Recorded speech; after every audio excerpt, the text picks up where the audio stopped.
Africa की सड़कों पर अगर आप कभी खड़े होकर देखें, खासकर कांगो के शहरों में, तो अचानक आपकी नजर एक ऐसी चीज पर पड़ेगी जो पहली बार में बिल्कुल खिलौना लगती है, लेकिन असल में वही चीज हजारों लोगों के जीवन की सबसे जरूरी वाहन है। इस अजीबोगरीब लकड़ी के स्कूटर का नाम है चकड़ू। ये देखने में एक विशाल लकड़ी के खिलौने जैसा लगता है, लेकिन हकीकत में यह एक ट्रक की तरह काम करता है। यही वजह है कि चकड़ू को अक्सर अफ्रीका ट्रक कहा जाता है, क्योंकि इसके द्वारा 500 से 800 किलोग्राम माल ढोया जाता है। और यह देखकर आप शायद ही विश्वास कर पाएं। चकड़ू मूल रूप से एक लकड़ी का स्कूटर है। इसके सामने एक हैंडल लगा होता है और नीचे 2 मजबूत लकड़ी के पहिए होते हैं। इन पहियों के ऊपर एक लंबा लकड़ी का फ्रेम बना होता है जिसमें सामान रखा जाता है। चालक आमतौर पर एक पैर से धक्का देता है और दूसरे घुटने को फ्रेम पर टिकाकर चलता है। जितना यह सुनने में आसान लगता है, असल में इसे चलाना उतना ही मुश्किल है। यह एक कला है। यह वाहन सबसे ज्यादा कांगो के गोमा शहर में देखने को मिलता है, जहां हजारों चकड़ू एक साथ सड़कों पर दौड़ते हैं और अनगिनत लोग इसी चकड़ू को चलाकर अपनी रोजी रोटी कमाते हैं। अब सवाल उठता है कि आखिर इस अजीबोगरीब वाहन की जरूरत ही क्यों पड़ी? इसके पीछे 3 बड़े कारण हैं। पहला, अफ्रीका के कई इलाकों में सड़कें बेहद खराब हैं। गड्ढे, कीचड़, कच्चे रास्ते। आधुनिक गाड़ी या ट्रक वहां चल ही नहीं सकते, लेकिन चकड़ू के मोटे लकड़ी के पहिए हर तरह के रास्ते पर चल जाते हैं।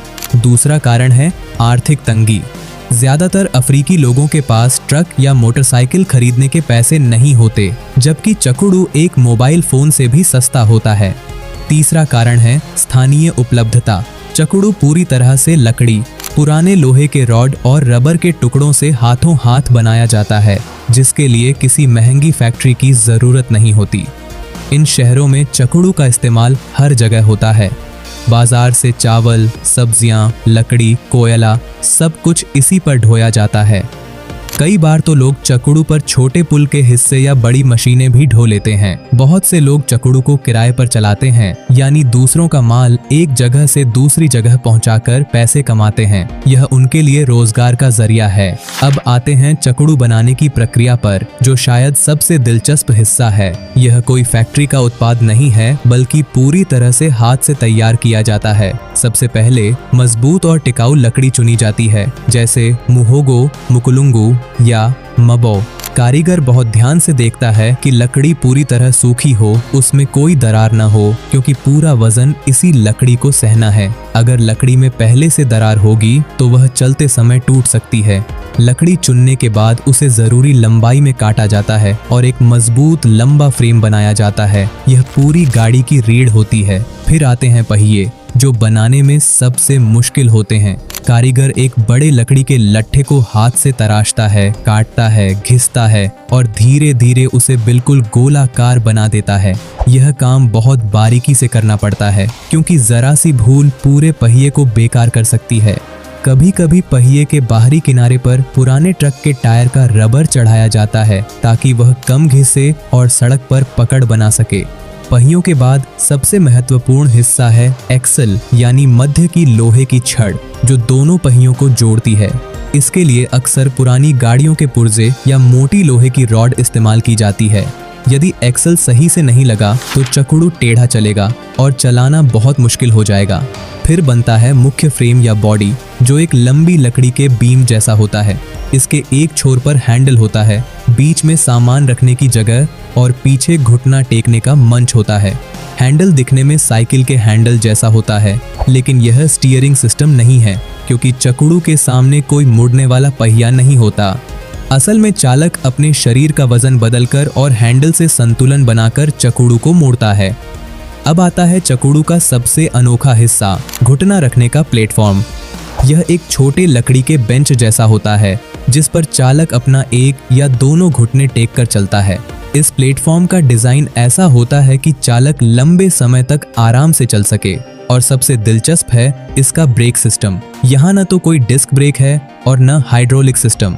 फिर भी चकड़ू में एक मैनुअल ब्रेक होता है, जो लकड़ी के एक साधारण ब्लॉक से बनता है। यह ब्लॉक पहिए के पास फ्रेम से बंधा होता है। जब चालक एक रस्सी खींचता है तो यह ब्लॉक पहिए से रगड़ खाता है और घर्षण से गति धीमी हो जाती है। कई चालक तो अपने पैर को ही पहिए से लगाकर ब्रेक मार लेते हैं। एक अच्छा चकड़ू बनाने में कई सप्ताह लग सकते हैं और कुशल कारीगर इसे इस तरह बनाते हैं कि यह सालों तक चले। अब बात करते हैं चकड़ू चलाने की। यह देखने में जितना आसान लगता है उतना ही मुश्किल है।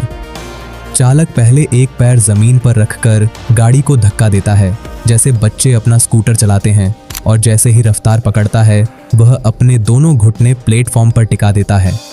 सबसे बड़ी चुनौती है संतुलन बनाए रखना, खासकर तब जब पीछे 400-500 किलो का माल लदा हो। पहाड़ी या टेढ़े मेढ़े रास्तों पर तो यह और भी मुश्किल हो जाता है। गिरना आम बात है, लेकिन अनुभवी चालक जानते हैं कि कैसे खुद को और सामान को बचाना है।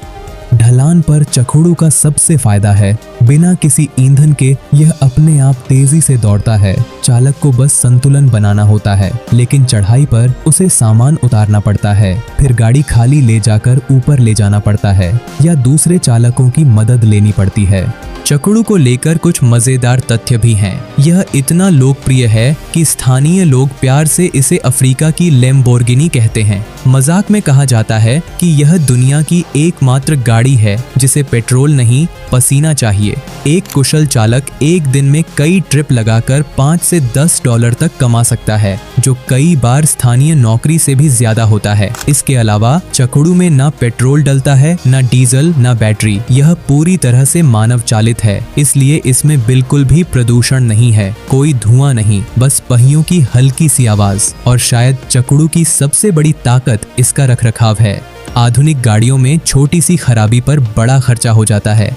पार्ट्स बदलने होंगे, मैकेनिक बुलाना होगा, पैसे खर्च करने होंगे। लेकिन चकड़ू में अगर कुछ टूट जाए तो बस सही लकड़ी काट लाओ, औजारों से नया हिस्सा तराश लो और गाड़ी फिर से चल पड़ी। चाका नष्ट हो गया, नया लकड़ी का चाका बना लो। फ्रेम टूट गया, नया लकड़ी का बीम लगा दो। यही वजह है कि चकड़ू अफ्रीका जैसे इलाकों में एकदम सही समाधान है। इसमें ज्वलनशील पदार्थ नहीं लगते, प्रदूषण नहीं है और यह पूरी तरह से प्राकृतिक सामग्री से बनता है। आज के आधुनिक युग में भी जब दुनिया इलेक्ट्रिक कारों और सोलर एनर्जी की ओर बढ़ रही है, चकड़ू आज भी टिका हुआ है, क्योंकि यह सस्ता है, सरल है और बेहद कारगर है। जहां सड़कें खराब हैं, जहां पैसे की कमी है, जहां आधुनिक तकनीक अभी नहीं पहुंची है, वहां चकड़ू ही सबसे भरोसेमंद समाधान है। विभिन्न अंतरराष्ट्रीय मीडिया पर चकड़ू के ऊपर वीडियो बने हैं और इन्हीं वीडियो से चकड़ू आज पूरी दुनिया में जाना जाता है। बहुत से लोग इसे इस बात का उदाहरण देते हैं कि कैसे गरीब लोग सीमित संसाधनों के साथ भी प्रभावी समाधान निकाल लेते हैं। यही कारण है कि चकड़ू सिर्फ एक वाहन नहीं है, यह असल में अफ्रीकी लोगों की जीवटता, सृजनशीलता और अस्तित्व की कहानी है। यह हमें सिखाता है कि जब पैसे और संसाधनों की कमी हो, तब भी मानव मस्तिष्क और हाथ मिलकर किसी भी मशीन से बड़ा चमत्कार कर सकते हैं। चकड़ू एक जीवंत उदाहरण है कि हर समस्या का समाधान होता है, चाहे वह लकड़ी का ही क्यों न बना हो, और यही इसकी असली ताकत है। यही वजह है कि आज भी सैकड़ों सालों के बाद चकड़ू अफ्रीका की सड़कों पर दौड़ता रहेगा। एक पैर का धक्का, 2 पहिए, एक लकड़ी का फ्रेम और एक अनगिनत सपनों को ढोने वाली मेहनत।